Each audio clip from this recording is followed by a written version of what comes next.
আমরা ছাত্র রাজনীতি নিয়ে কথা বলছিলাম ঢাকা বিশ্ববিদ্যালয়ে। সেখানে আমরা লক্ষ্য করছি যে খুব অশ্লীল স্লোগানও আমরা লক্ষ্য করছি। এটি আসলে কোন পর্যায়ে গেছে আসলে, মানে অবক্ষয় বলবেন কি? শুনেন, এই যে আমি কি বলবো আপনাদেরকে, যে এই যে কথাটা বললেন, এইটা বলতে আমারই তো কি বলে লজ্জা বলবো না ঘৃণা, কোথায় যাব আমি জানি না। মানে আমরা এর আগে অতীতে এই ধরনের অশ্লীলতা কি লক্ষ্য করেছি? স্লোগান হয় কি না, একটা হয় কি দেখেন 90 দশকে একেবারে উত্তাল মুহূর্তে শাসকদের বিরুদ্ধে হয়তো একটা স্লোগান উচ্চারিত হয়, একেবারেই হয়নি আমি তা বলবো না, এটা সত্য, এটা দেখেছি।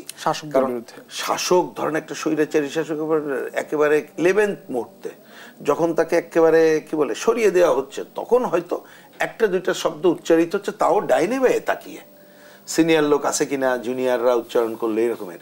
কিন্তু এখন তো দেখতে পাচ্ছি এইটা একটা যেন নর্মালাইজ হয়ে গেল, যা মুখ দিয়ে উচ্চারণ আমরা কেউ করতে পারবো না, আমার ধারণা আপনিও পারবেন না, এবং এইটাকেই যেন গ্রহণ করে নেওয়া হচ্ছে। সবচেয়ে বড় ব্যাপার হচ্ছে কি জানেন, এই যে যারা করছে, তাহলে আপনি দেখেন কোন ছত্র ছায়া ছাড়া কি এটা করতে পারে? এটা কোথায় খুঁজে দেখেন। আমি তো এর জন্য 100% এই ভিসিকে দায়ী করব, কারণ ওনাকে অধিকার কে দিল? গণতন্ত্র। আপনি রাজনীতি নিষিদ্ধ তো করা হয় নাই, তো ওইখানে ছাত্রদল, ছাত্র ইউনিয়ন, ছাত্র ফ্রন্ট সব আছে। তো আমার সংগঠন থাকলে আমি আমার কমিটি করব না? আপনি ইলেকশন দিচ্ছেন, তা আপনি কি করেন? এটা কমিটি করব না মানে এ কোথায় পেয়েছেন যে কমিটি আপনি উপরে করবেন আর ওইখানে করবেন না?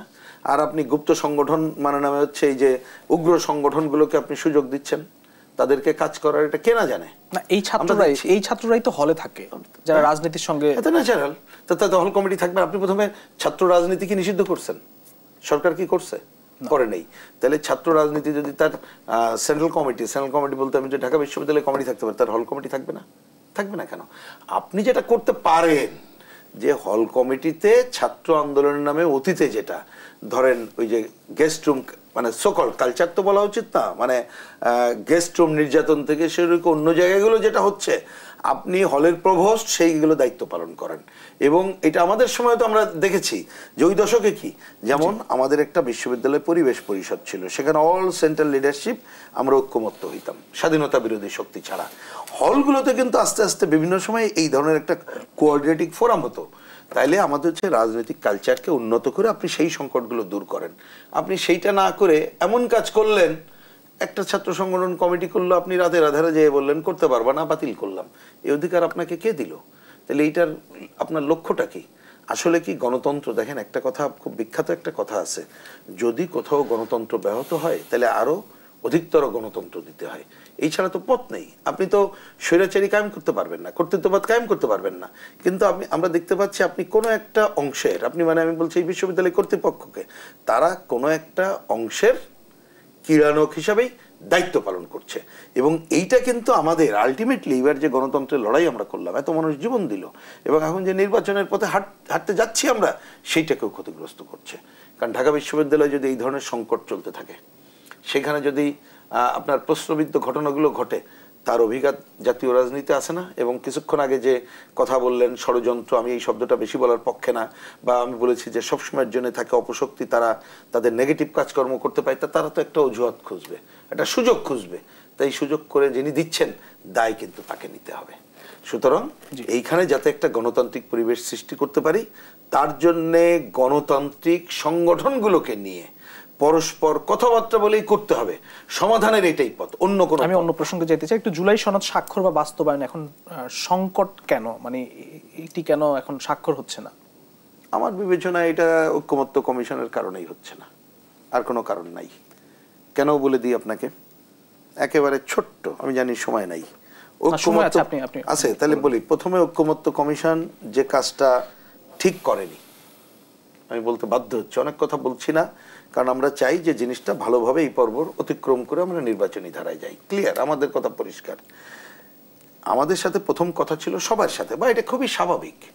ধরেন কথার কথা, আমরা যদি চিন্তা করি যে এখানে 3 জন আছি, বা আমাদের এখানে অন্য যেসব ভাইরা আছে, আমরা 7 জন আছি, আমরা ঐক্যমত্যভাবে করব। তাহলে 7 জন যে ব্যাপারে একমত হবে সেটাই তো করব। কিন্তু আমরা সব ব্যাপারে কি একমত হব না। তাইলে ঐক্যমত্য কমিশনে ধরেন যে বিষয়গুলোতে আমরা সবাই একমত হলাম, তাহলে সেটাকেই ঐক্যমত্য ধরা উচিত ছিল, তাহলে কিন্তু কোনো সংকট থাকতো না। 2, ওনারা যে প্রস্তাব করেছেন সনদের ব্যাপারে আমি তো বললাম ওনাদের ল্যাঙ্গুয়েজ অনেক কিছু তো আমাদের পার্থক্য আছে, আমরা প্রাইমারি সেই পার্থক্য বলেছি, কিন্তু আমি সাপোর্ট করছি কোনটা শেষে যেটা বলেছেন, কারণ এইটা তো আমরা পরামর্শ দিয়ে ঐক্যমত্য হলাম, কারণ আমার তো করার রাইট নেই, আমি তো নির্বাচিত লোক না বা আমি তো পার্লামেন্ট না, আমি তো করব না। তাহলে আমরা পরামর্শ দিলাম কার জন্য? ওইখানে লেখা আছে যে আগামীতে নির্বাচিত পার্লামেন্ট 2 বছরের জন্য করবে। তো ওনারা যদি এইটুক জায়গায় থাকতেন তাহলে তো সংকট দেখি না, কিন্তু আমরা দেখলাম কেউ কেউ কোশ্চেন করলেন, দেখেন একটা ভুল জায়গায় ওনারা পদক্ষেপ নিচ্ছেন। ক্ষতিকরটা জনগণকে এখনই বলে রাখি, এইখানে অনেকে বললেন কথার কথা এক দল, আমি দলের নাম বলছি না, সে নোট অফ ডিসেন্ট দিয়ে এটা করেছে। তো নোট অফ ডিসেন্ট দিয়ে যে দল করেছে সেই দল যদি নির্বাচিত হয় সে কি তখন এটা করতে বাধ্য না? তাহলে আপনি তখন ওই দলকে কেন অভিযুক্ত করবেন? আপনি যদি নোট অফ ডিসেন্ট দিয়ে এটা গ্রহণ করলেন কেন? তার মানে কি আপনি কি ভবিষ্যতে কাউকে অভিযুক্ত করার জন্য না ভবিষ্যতে নতুন সংকট তৈরি করার? আমরা কিন্তু বারবার ওনাদেরকে বারণ করছিলাম যেগুলো ছেড়ে দেন, যতটুকু ঐক্যমত্য হয়েছে বাকিটা যার যার নির্বাচন ইস্তেহার দেবে।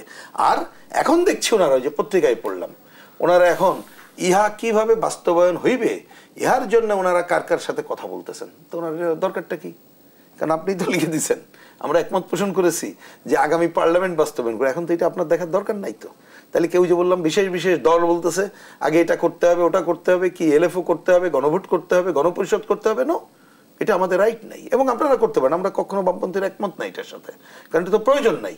যারা পার্লামেন্টে যাবে তখন দেখা যাবে, তাদের সাথে কোনো দ্বিমত করলে আমি রাজনৈতিকভাবে মোকাবেলা করব, পরিষ্কার কথা।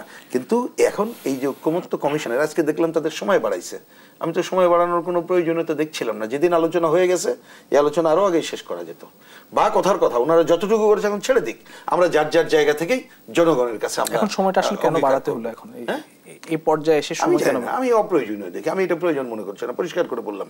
আমি আজকেই পত্রিকায় পড়লাম যে ওনাদের সময় বাড়াইছে, আমি কোনো প্রয়োজন দেখি না।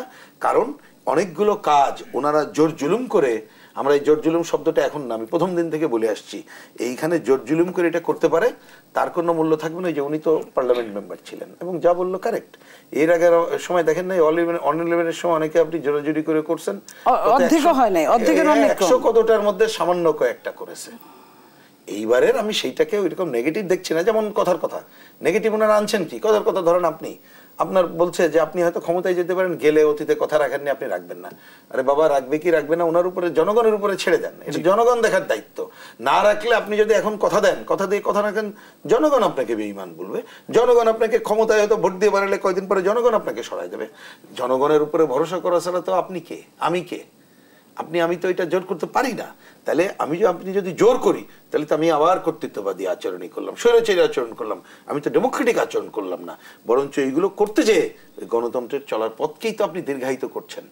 বুঝতাম যে গণতন্ত্র চলার পথ একটু দীর্ঘায়িত হলে আমরা এমন ভালো অবস্থায় আছি, একটু ভাই দীর্ঘায়িত হলে আপত্তি নেই, তা সেটাই তো আমরা ভালো অবস্থায় নাই। তাহলে আমরা এই দীর্ঘায়িত তো এগ্রি করবো না।